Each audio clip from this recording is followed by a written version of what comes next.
Seigneur éternel, quand tu te lèves dans ma vie, tout est géré.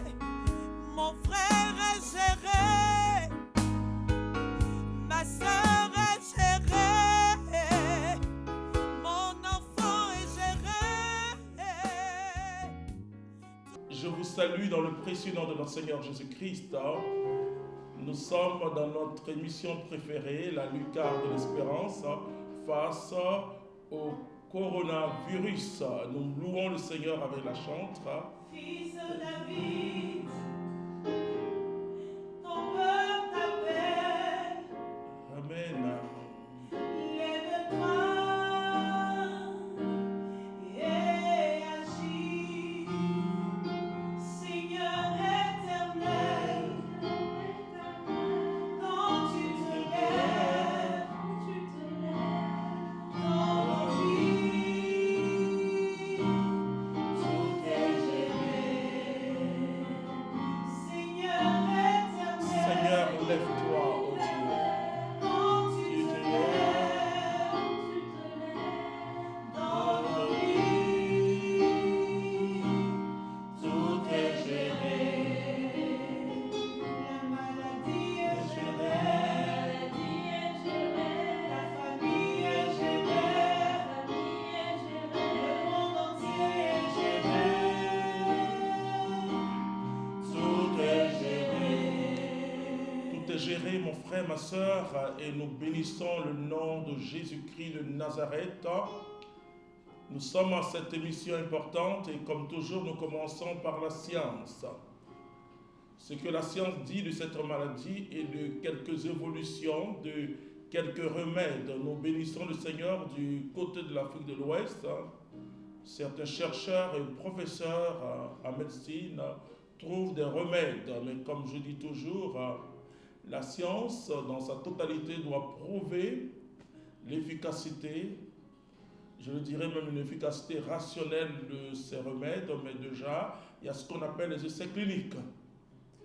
Alors, je salue tous ceux qui pensent et tous ceux qui prient, surtout pour les scientifiques, pour les médecins, pour les professeurs, pour les infirmiers, pour les garçons de salle. Je veux dire que ce sont des personnes très, très importantes et surtout quand on est débordé par une maladie, quand il y a des fléaux comme ce que nous sommes en train de vivre, c'est ceux-là qui nettoient tout, qui sont toujours en action pour que vous et moi nous soyons bien. Alors je dis merci à Dieu pour ces personnes.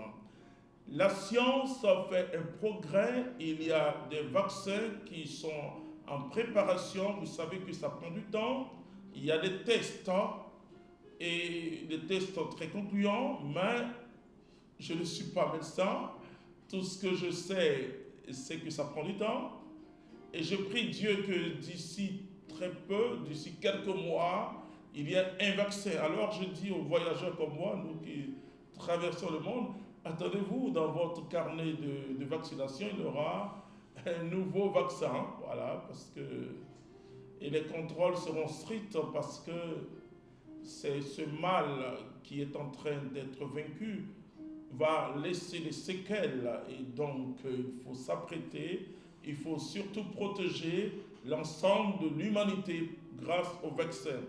Alors je dis merci à Dieu, je dis merci à Dieu aussi du côté de l'Italie où, bon, c'est vrai, c'est toujours terrible quand on vous dit le nombre de décès, mais il y a une grande espérance parce que les gens sont en train de guérir rapidement. Et comme pourcentage, je vous donne certains pourcentages, pas que de moi, mais des scientifiques. Et par exemple, cette maladie tue à peu près à 7%. Et quand c'est grave. Mais sinon, on parle de 2 et 3%, vous voyez, et en fonction des cas déclarés. Alors, je peux dire simplement sur 100 personnes, il y a 15 qui sont généralement hospitalisés dans les centres de réanimation et beaucoup s'en sortent. J'ai le témoignage. Oui, aujourd'hui, je vais vous donner quand même un témoignage parce qu'il faut bien comprendre aussi. Hein. Vous voyez, c'est pas une maladie pour les blancs, et comme le disent certains. Vous voyez, laissez-moi vous dire que ce qui nous différencie, c'est la couleur de la peau. Hein. Mais à l'intérieur, nous avons la même couleur. Nos poumons ont la même couleur que les poumons des blancs. Donc, et la température du corps, qui est généralement autour de 37, ça peut aller à 37 un peu plus, mais quand vous dépassez 37 et vous êtes en 38, on dit que vous avez la fièvre. Et donc, quand ce virus entre, vous voyez, il a la même température que dans tout continent, puisqu'il entre, il a au moins 37 degrés, donc il entre à l'homme. Bien sûr, les scientifiques nous disent que la chaleur, et quand ce virus tombe sur un sol, je le dirais, sahélien, bon, il a moins de chances pour survivre, et parce qu'il se développe dans un certain cadre. Mais, donc, il y a un jeune homme, un jeune Ivoirien, et sa maman, avant-hier, m'appelle pour dire que, puisque il y a une façon de consulter à partir du net, et donc en fonction de tout ce que vous vivez, alors le médecin dit que vous avez le virus, jeune homme. Et bon, sa maman, bien sûr, pleure, et vous allez voir que dans ce que nous allons lire tout de suite, Jésus aussi pleure. Hein. Et moi, sa maman m'appelle, etc. Bon, et puis après, elle m'appelle encore et dit, l'enfant étouffe, il n'arrive pas à respirer, et qu'il est même tombé de son lit. Ok, là, il fallait prier. Nous sommes entrés dans une grande intercession. Je dis merci à tous les frères communautaires qui ont prié. Et les médecins sont venus rapidement, ils l'ont mis sous oxygène. Et il a passé un jour en réa, voilà, c'est-à-dire dans la nuit d'avant-hier à hier. Et il a commencé, du coup, à se sentir bien, alors que quand il est venu, en réa, ils l'ont testé, ils ont vu qu'il était positif. Et il fait une nuit en réa. Le lendemain matin, on voit qu'il se sent bien. On le met dans une chambre. Ils refont le test, il est négatif. Voilà. Vous voyez, la conjugaison entre la science et la prière donne des résultats. Voilà. Vous voyez, je dis bien la science et la prière. Alors, sa maman m'appelle hier, elle était toute contente. Je dis oui. Et les médecins sont tout étonnés, oui.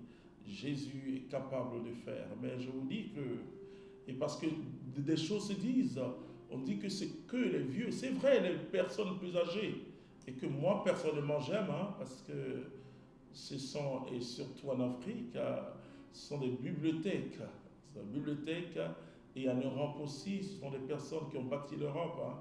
Et quand nous partons en Europe et que nous voyons toute cette science, tous ces immeubles, c'est ceux-là qui commencent à mourir.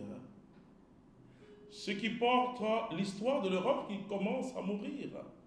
Vous voyez des lieux comme l'Italie où c'est vrai que la population est vieillissante, il y a beaucoup de morts. Alors je veux que chacun prie pour toutes les personnes âgées. Parce que ces personnes âgées aussi ont droit à la vie comme les jeunes. Et là je vous parle d'un jeune homme qui a eu ça. Alors c'est pour dire simplement que nous devons observer les mesures d'hygiène, je les répète tous les jours, se laver la main. Vous voyez, ne vous y trompez pas, parce que je vois beaucoup de gens mettre des gants.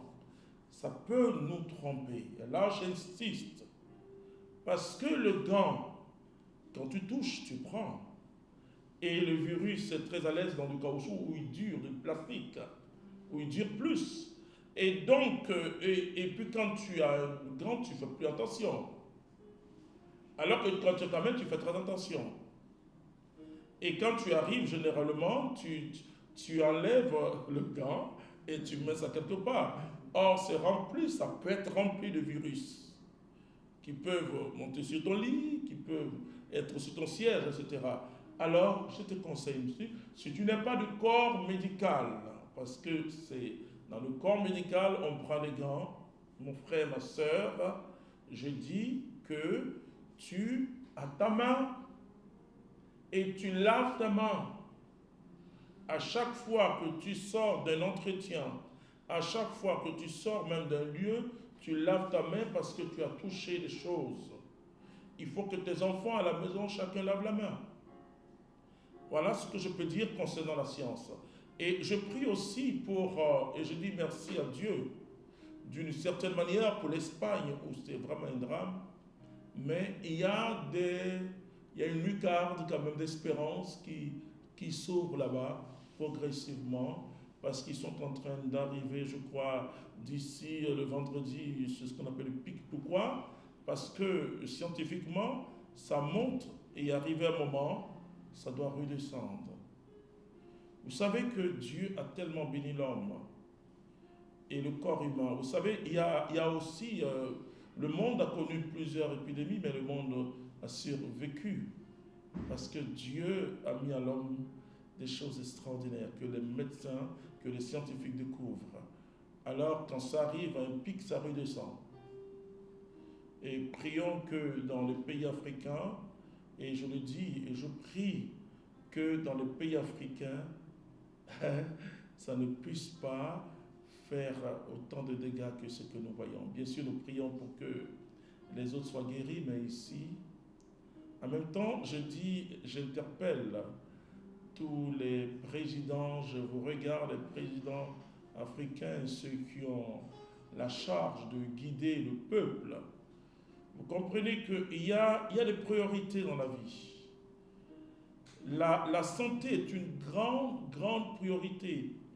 Je prie dans mon pays qui s'appelle la Côte d'Ivoire que tous ceux qui veulent président mettent la santé comme une grande priorité. Vous voyez que tout est fermé maintenant. Tout est fermé. Et moi, je parle de grandes priorités. Je parle de grandes priorités, je parle de l'alimentation, donc l'agriculture. Je parle de la santé, je parle de l'éducation et je parle bien sûr de la justice. Ensuite, vous pouvez parler d'économie. Ensuite, vous comprenez qu'aujourd'hui, quels sont ceux qui travaillent?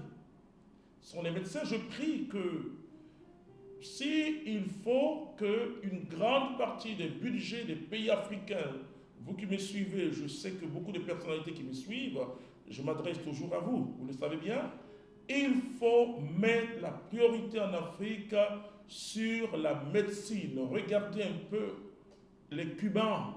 Cuba est sur embargo depuis 1961-63.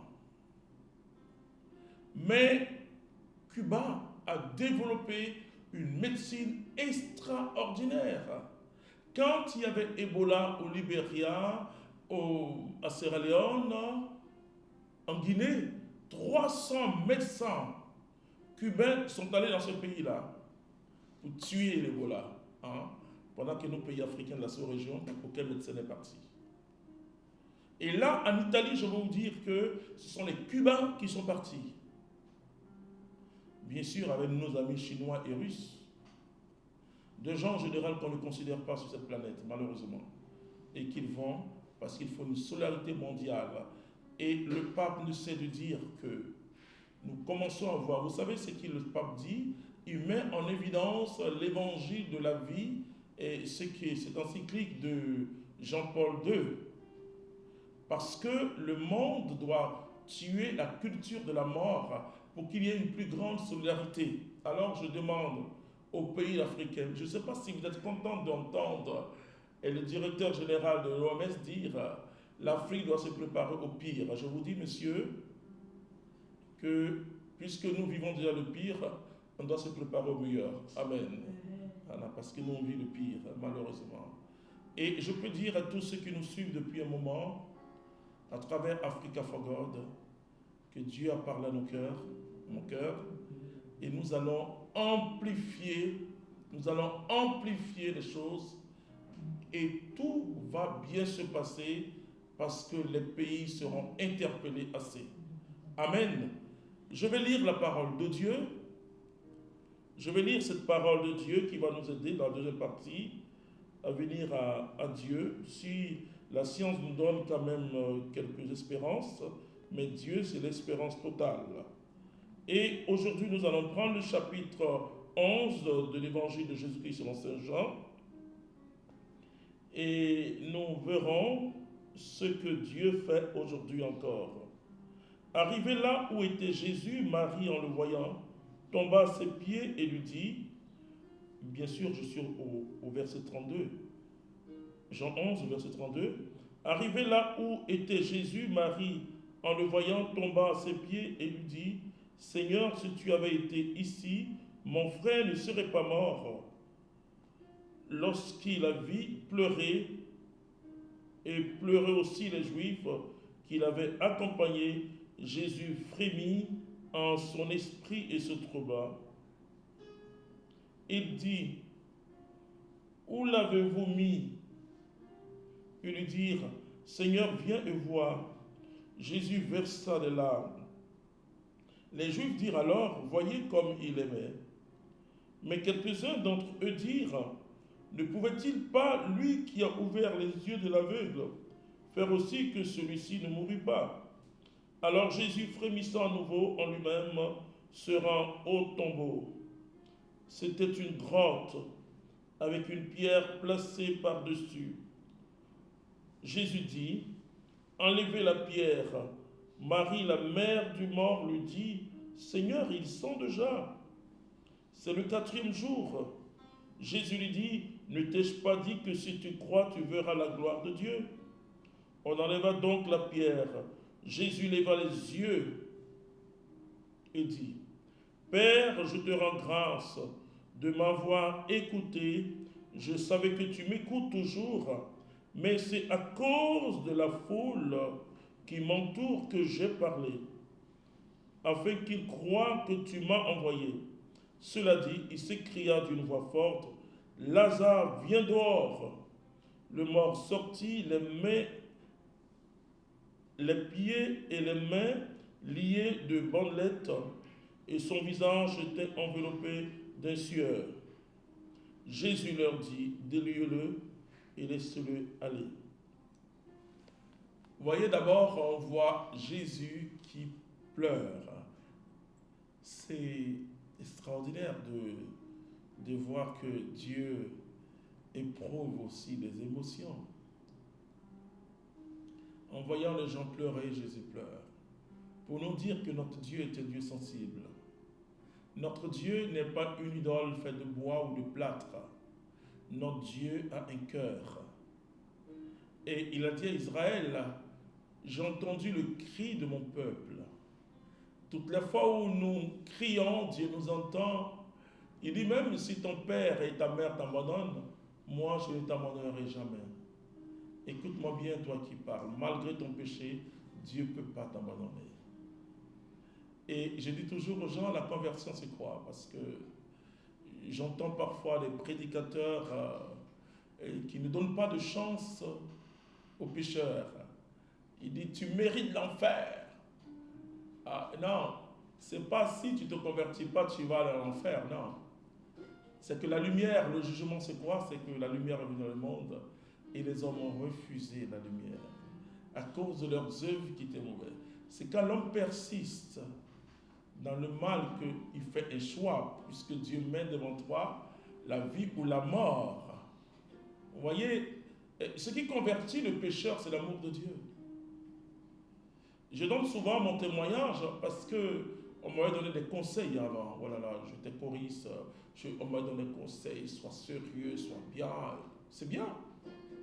Les conseils touchent peut-être notre sensibilité humaine, voilà, mais après, on continue à vivre. Alors, qu'est-ce qui a transformé ma vie? C'est de savoir que malgré mon péché, Jésus m'aime. Alors toi qui m'écoutes, malgré ton péché, Jésus t'aime et Jésus pleure. C'est réconfortant pour toi et pour moi, et devant ce que nous sommes en train de vivre. Alors, et parmi vous, et parmi nous, beaucoup, dans leur prière, pleurent. C'est tout à fait normal. Mais ce que Jésus n'a pas fait, c'est qu'il n'est pas resté dans les pleurs. Alors je dis à cette humanité, c'est très très difficile. C'est très très difficile aujourd'hui ce qui se vit. Alors je ne veux pas, même en tant que témoin de Jésus, je ne minimise pas ce que nous sommes en train de vivre, mais je vous dis qu'il y a une lucarne extraordinaire d'espérance, c'est Jésus-Christ de Nazareth. Il faut entrer par Jésus pour comprendre le monde et pour comprendre les choses. Alors je te dis frère, je te dis sœur, tout ce que l'humanité est en train de vivre, Dieu n'est pas en dehors, Dieu souffre. Je vais vous dire quelque chose, je vais partager, même si nous sommes en direct, je vais partager avec vous une expérience de Dieu qui m'a bouleversé. Un jour, j'allais à Saint-Jean de Cocody, dans la capitale économique d'Abidjan, dans la Côte d'Ivoire qui s'appelle Abidjan, la capitale économique. J'allais à la paroisse et deux jeunes marchaient et eux, ils avaient le sens opposé. Voilà. Il y a un qui disait à l'autre, aimer c'est souffrir. Aimer c'est souffrir. Alors le Saint-Esprit m'a donné un enseignement extraordinaire. Oui, Dieu a tellement aimé le monde qu'il a donné son Fils. Et nous sommes sauvés parce que Dieu nous a aimés. Et Jésus a porté nos souffrances parce qu'il nous aime. Alors, il demande que nous portons les uns les autres le fardeau. Et c'est très important, il ne faut pas juger ton frère, ne condamne pas ton frère. C'est très important. Et finalement, c'est l'amour qui nous ramène vers Dieu. Si quelqu'un m'avait dit, écoute, si tu donnes ta vie à Jésus, il ne fait plus telle chose, ne fait plus telle chose, ne fait plus telle chose, je lui dis, mais attends, ton Jésus, il est comment? Mais quand vous expérimentez comme la Samaritaine, et Jésus lui dit, si tu bois l'eau physique, tu auras encore soif, mais si tu bois cette eau que je te donne, tu n'auras plus jamais soif. Écoute-moi, mon frère, ma soeur, bois l'eau de Jésus. Il dit, venez à moi, vous tous qui avez soif. Et si tu bois cette eau, tu n'auras plus soif. Et quand j'ai expérimenté l'amour de Jésus, vous voyez, alors que j'ai un homme de 24 ans, qui était dans les boîtes de nuit, qui était dans les vices, les femmes, les boissons, mais mon âme a été étanchée, mon âme a reçu une fraîcheur, une joie, une paix tellement grande. Alors, sans que je le sache, sans que même je prenne une décision, ma vie a été transformée et ce sont les autres qui m'ont dit, mais tu n'es plus comme avant. Oui, tu n'es plus comme avant. Vous voyez, ne ramenez pas aux gens à la loi. La loi, il y a des commandements, tant de choses. Mais désormais, l'Esprit Saint inscrit cette loi de Dieu, qui est une loi d'amour au plus profond de notre cœur. Ça, c'est le travail du Saint-Esprit qui nous transforme. Il dit, je changerai votre cœur de pierre en cœur de chair. Et quand tu aimes Jésus, laisse-moi te dire quelque chose. Parce que beaucoup de chrétiens me disent, mais comment on fait? Comment on fait? Comment on fait? Est-ce que quand on reçoit Jésus, est-ce qu'on devient tellement fort? Je dis non. On devient même peut-être très faible. Et c'est dans notre faiblesse que Dieu se manifeste. Et c'est parce qu'on est faible. Parce que la conversion te permet de prendre conscience de ta pauvreté. La conversion ne te fait pas voir tes qualités, jamais de la vie. La conversion te fait voir tes laideurs, ta pauvreté, et finalement, tu estimes les autres supérieurs à toi, parce que tu vois toi-même. Et Jésus dit, ôte d'abord la poudre qui est dans tes yeux, avant d'ôter la paille qui est dans l'œil de ton frère. C'est très important. C'est ce que le Saint-Esprit fait. Le Saint-Esprit ne me montre pas mes qualités, le Saint-Esprit me dévoile mes limites. Et le Saint-Esprit me permet de voir les qualités des autres. C'est très important ce que le Saint-Esprit fait. Et donc, alors, on me dit, mais comment on vit la vie chrétienne? Non. Je dis, mais une seule chose, aime Jésus et le faire aimer. Une fois que tu aimes Jésus, tu constates encore, comme le dit l'apôtre Paul, il dit, tout m'est permis encore, mais tout ne m'est pas utile. Pourquoi tout ne m'est pas utile? Parce que je ne veux pas blesser le Seigneur. Vous voyez, quand on tombe vraiment amoureux de Jésus, c'est pas qu'on devient si fort, c'est pas comme on devient, non, mais on aime Jésus et l'aimer, on ne veut pas blesser. Donc sa grâce vient au secours de notre faiblesse. Alors tu as bien compris que tu es capable de la vie chrétienne. Ne te dis pas, est-ce que je peux laisser telle chose? Est-ce que je peux laisser? Non. Jésus ne te demande pas de laisser. Non. Il te dit, venez à moi simplement. Toi qui es chargé, toi qui es fatigué, tu viens. Et quand tu expérimentes la vie Zoé, parce qu'on parle de la vie éternelle, l'âme vivra éternellement. Soit avec Dieu, ce que je souhaite, soit en enfer, ce que je ne souhaite pas. Donc, l'âme a une existence éternelle, je veux dire. Donc, quand on parle de la vie éternelle, il faut faire très attention. La vie éternelle, c'est la vie Zoé. C'est la vie de Dieu. C'est une qualité de vie. Et quand vous recevez cette vie-là, vous n'avez plus soif.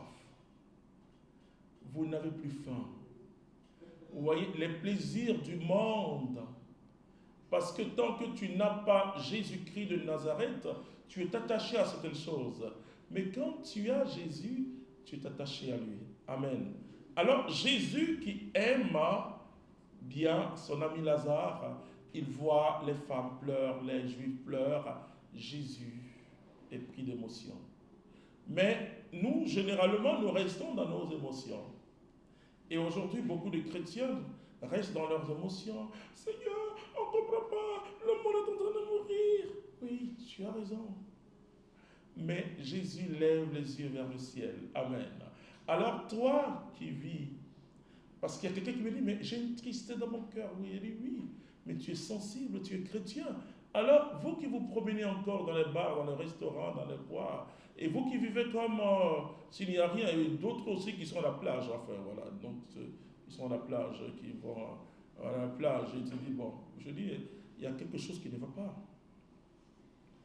Même si tu n'es pas malade, même si tu n'as pas un ami malade, un frère malade, mais reste à la maison. Vis avec les autres leur compassion. Même si ton pays n'a pas encore déclaré un confinement total, mais reste à la maison. Si tu vas au travail, tu dois sortir que pour des choses utiles et rentrer rapidement. Nous avons aujourd'hui toute la technologie pour appeler, pour dire à un ami, ça va bien, causer comme tu fais. Mais entre, soit dans une certaine pénitence, dans une certaine compassion. Alors ne te dis pas, moi je n'ai rien. Alors chez toi, tu vis comme... Bon, non. Écoute, ce que l'humanité est en train d'expérimenter, c'est la solidarité mondiale. Et je dis, et je suis tellement content de voir nos frères musulmans, juifs et chrétiens prier pour que ce virus quitte notre monde.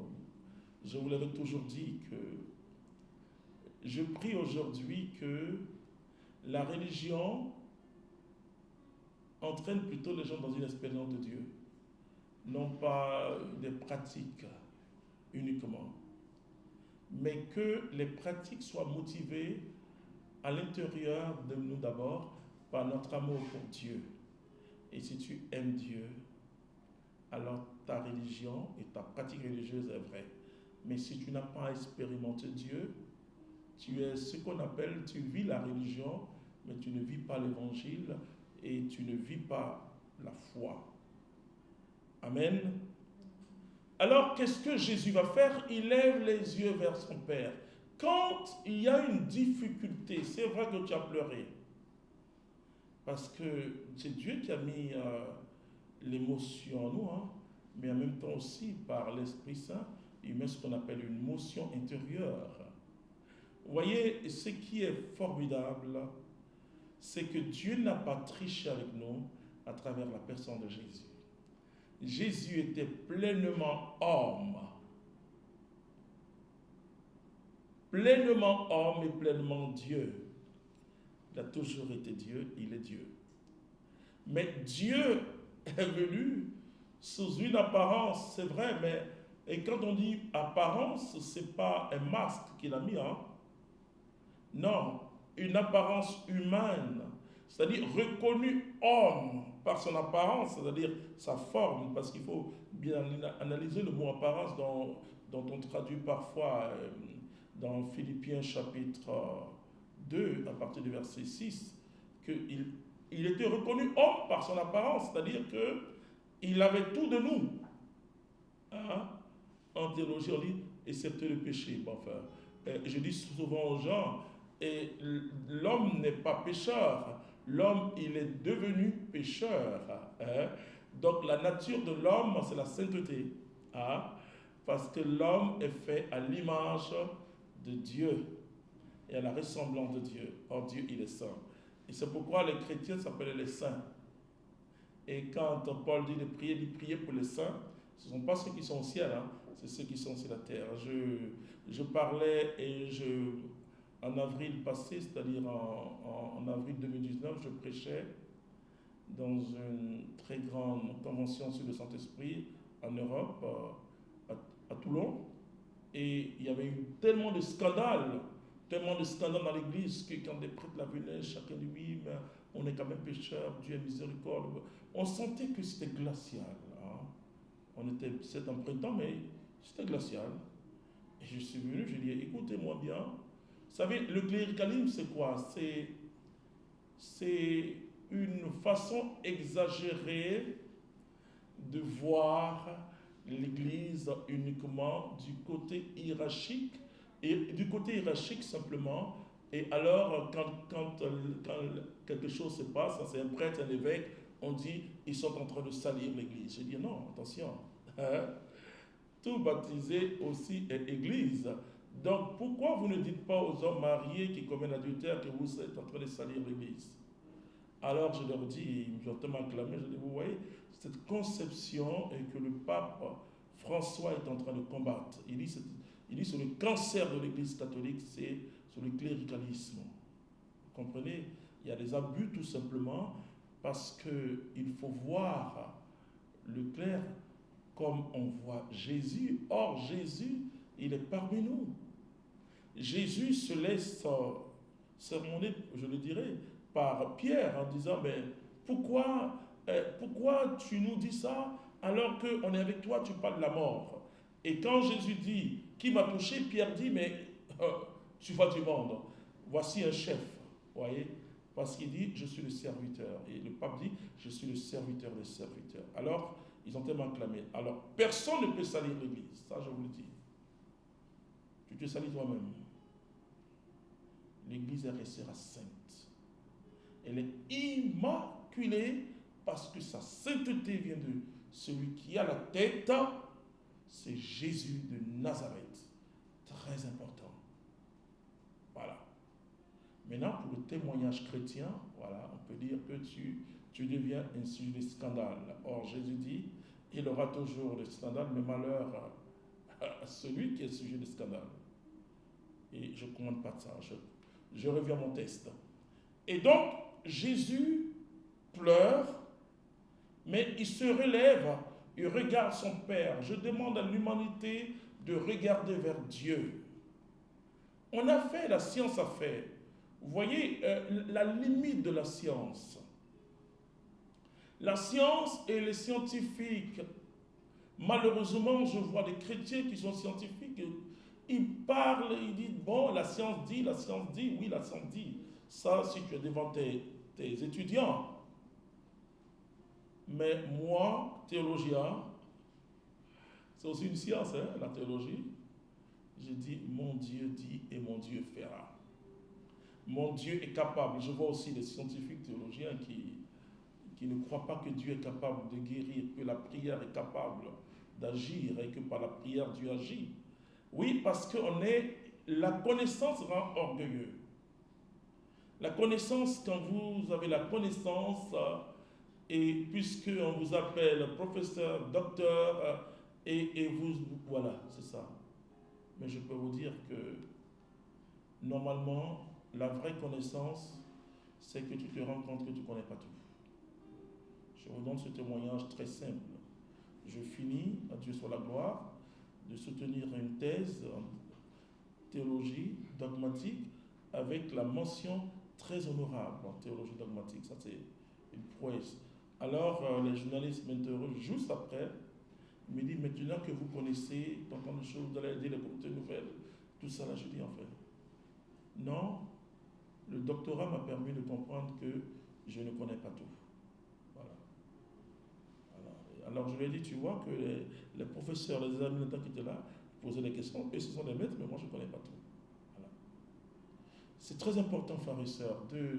La science, il faut l'humilité. Savoir que c'est vrai. Mais dis-toi que cette intelligence que tu as, qui te donne, c'est Dieu. Mais si c'est Dieu qui t'a donné, mais pourquoi tu dois être orgueilleux, quelque chose que ce n'est pas toi qui as créé? Quelque chose qu'on t'a donné, je veux dire par grâce ou cadeau même. Vous parlez un français africain, on t'a donné ça cadeau. Mais à partir du moment où on t'a donné quelque chose cadeau, tu ne peux pas te glorifier. Alors, il y a le message que nous allons lire après, c'est que l'humanité a vu ses limites. Ah oui, l'humanité a vu ses limites. Qui pouvait croire qu'un jour tout sera arrêté, les avions sont par terre, voilà. Et que finalement, on ne travaille plus. Et ceux qui disent le temps et l'argent, etc., aujourd'hui tout le monde est à la maison. Alors je te demandais, mais Jésus. Alors Jésus va parler à son Père. Et regardez comment Jésus parle à son Père. Il dit, Père, je te rends grâce de ce que tu m'as exaucé. Alors que Lazare est toujours dans la tombe. Il y a ce qu'on appelle le langage de l'esprit. Quand vous rencontrez Jésus, il y a une transformation de votre mentalité.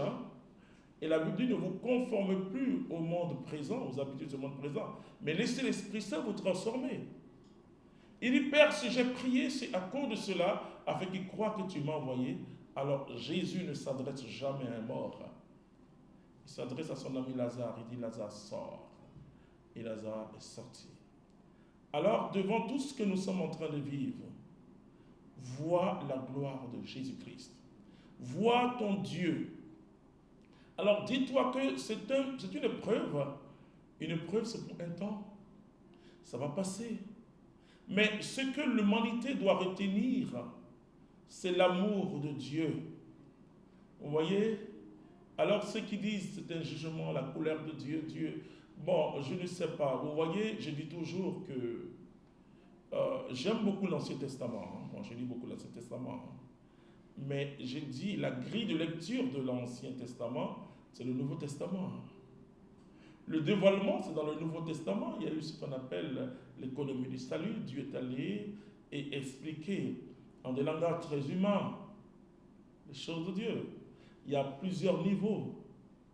Et l'Ancien Testament, c'était vraiment, avec la raison, comprendre cette existence de Dieu, avec le culte, c'est-à-dire qu'ils étaient attachés au culte et ils oubliaient même le sens profond de la loi. Ils étaient attachés à la lettre, non pas à l'esprit de la loi.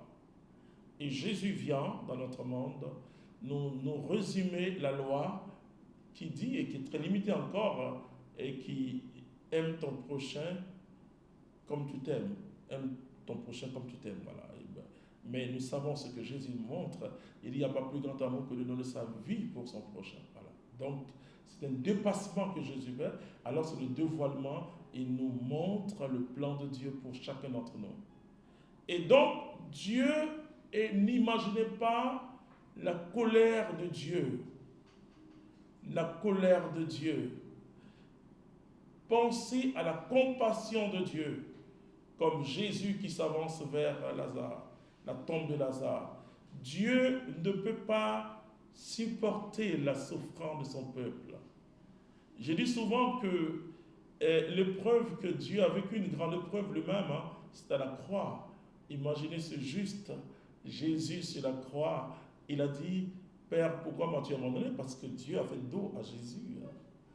Il fallait que le Fils aille jusqu'au bout. Et il a senti que, et ce soutien qu'il avait, par l'Esprit Saint, il a senti que ce soutien n'était plus là, parce que Jésus sur la croix était maudit, il était même malédiction. Il n'était pas péché, il était devenu péché. Parce qu'il a tout pris, il a pris la malédiction, et qui devait s'abattre sur nous. Et il a fait comme un transfert en prenant toutes les promesses, les bénédictions faites à Abraham pour nous communiquer. C'est extraordinaire ce que Dieu a fait. Alors mon frère, ma soeur, pour finir, je te dis simplement que tu as un Dieu vainqueur. Tu as un Dieu qui est fort. Tu dois faire une expérience plus profonde de ce Dieu-là dans ce temps. Dieu n'est pas en train de châtier les hommes. Dieu est en train de dire, venez à moi. Regardez comment vous souffrez. Il dit, je mets devant toi la vie ou la mort. Mais choisis la vie. Dieu ne dit pas de choisir la mort. Alors, humanité, espère en ton Dieu, reviens. Vous voyez, dans ce monde occidental, où on fait, vous savez, un jour je dis aux chrétiens de France, vous voyez cette histoire où on demande aux frères musulmans, aux sœurs musulmanes d'enlever leur voile. Bon, bien sûr, pas un voile intégral, non. Mais je dis, mais un jour, on va dire aux religieuses catholiques aussi d'enlever le voile. Parce que c'est Dieu, parce qu'on veut que le monde soit tellement rationnel. Or, je peux vous dire que les grands scientifiques de ce monde ont jailli dans les monastères. Dans les monastères, il y a eu la médecine, l'agriculture, tout le développement technologie de l'Europe est parti des monastères. Donc il n'y a pas d'opposition. C'est Dieu qui féconde notre intelligence et pour nous rendre encore plus intelligents. Alors mon frère, ma soeur, ouvre-toi simplement à Dieu, reviens au Seigneur, car il t'aime. Quel que soit ton péché, Dieu t'aime. C'est pourquoi il a fait venir son Fils, pour que toi et moi nous soyons sauvés. Je vais prier pour vous. Et pendant qu'on loue avec la chantre, oh notre Dieu, ce monde t'appartient. Que ta puissance, oh Dieu, agisse. Je proclame la victoire sur le coronavirus. L'Italie est vraiment gérée, ce pays que j'aime. Oh, la France, mes frères français, vous êtes gérés par Dieu. L'Allemagne, vous êtes gérés par Dieu. Tout est géré. La Corée est gérée. La Chine est gérée. L'Australie est gérée.